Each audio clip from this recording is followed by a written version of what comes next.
Vous adorez écouter Stone et Chardin sur Mélodie d'Azur. Eh bien, ça tombe bien puisque Stone est avec nous ce matin. Bonjour Stone. Bonjour à toutes, à tous. Eh ben, ça fait plaisir de vous recevoir ici sur Mélodie d'Azur. Oui. Il y a un coffret qui a tapé dans l'œil à bon nombre d'auditeurs justement. C'est l'anthologie des 45 tours de 71 à 82. C'est un coffret 4 CD. Il y a des classiques, il y a des petites perles. Est-ce qu'on va prendre plaisir à redécouvrir certaines chansons qu'on a peut-être oubliées avec le temps ? J'espère bien. Moi, je ne sais pas. Mais en tout cas, moi, j'ai été vraiment admirative de l'œuvre. Faut le citer, Mathieu Moulin, qui a réalisé comment on appelle ça, ce coffret. Oui, on peut appeler ça comme ça. Parce que il a trouvé des titres qu'on avait totalement oubliés, des versions étrangères de certaines chansons que j'avais pas réécoutées depuis très longtemps, depuis 50 ans, quoi. Alors c'est drôle.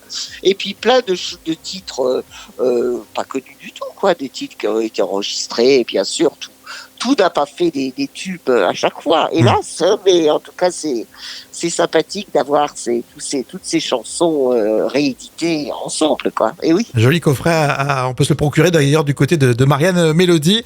Oui, c'est ça.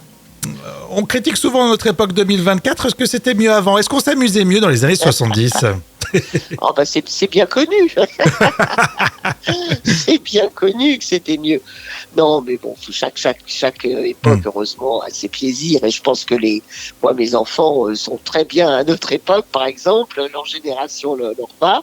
Mais bon, voilà, c'est toujours en fonction aussi, il faut reconnaître, de la jeunesse. C'est sûr qu'entre 20 et 30 ans, c'est pas la même chose que quand on vieillit. Alors on garde des souvenirs évidemment émus parce que c'est l'âge où il se passe tout, quoi. Les amours, les rencontres, les passions, tout ce qu'on veut, quoi. Voilà. Alors justement, chanter, quelle est la meilleure période pour venir chanter chez nous sur la Côte d'Azur ? Je sais pas, est-ce que vous êtes plus le printemps, l'été ou l'arrière-pays ? Alors là, il n'y a pas de bonne... Il y a toutes les saisons sont bonnes, surtout la Côte d'Azur, il fait toujours beau, alors évidemment. Mais même quand il fait pas beau, c'est pas pour dire, mais je veux dire... On fait pas mal de spectacles dans le Nord aussi, en Belgique par exemple, et comme disait notre bon Enrico, les gens ils ont le bonheur dans le cœur, quoi. C'est pas qu'une question de soleil. Le soleil, est aussi dans les cœurs et et dans les esprits. Comment on commence la journée chez vous, Stone, à la maison pour être de bonne humeur ? Est-ce qu'il y a une petite recette, un petit rituel ? Non, rien du tout. Là, par exemple, pour tout vous avouer, je me suis recouchée parce que j'adore lire, moi. Alors, je lis énormément et je me suis mise dans mon lit et j'ai mon grand chat, mon Sam, qui est mon amour de chat, qui est sur moi. Voilà, donc il est... Là, il vient de justement, j'arrivais pas à parler parce qu'il couchait sur mon visage. Il ronronne, on l'entend ronronner. Il ronronne, voilà. Là, il est parti parce que je l'ai poussé un peu parce que je ne pouvais plus même plus parler. Alors, quelle est votre lecture, justement, pour terminer ? Moi, je lis de tout. Moi, en fait, je fais énormément de salons du livre parce que j'ai sorti 3 livres là dans les 3 années. J'en avais sorti un en 2017, puis j'en ai sorti un il y a 2 ans, puis un autre l'année dernière. Donc, je suis assez présente dans beaucoup de salons du livre, d'un peu partout.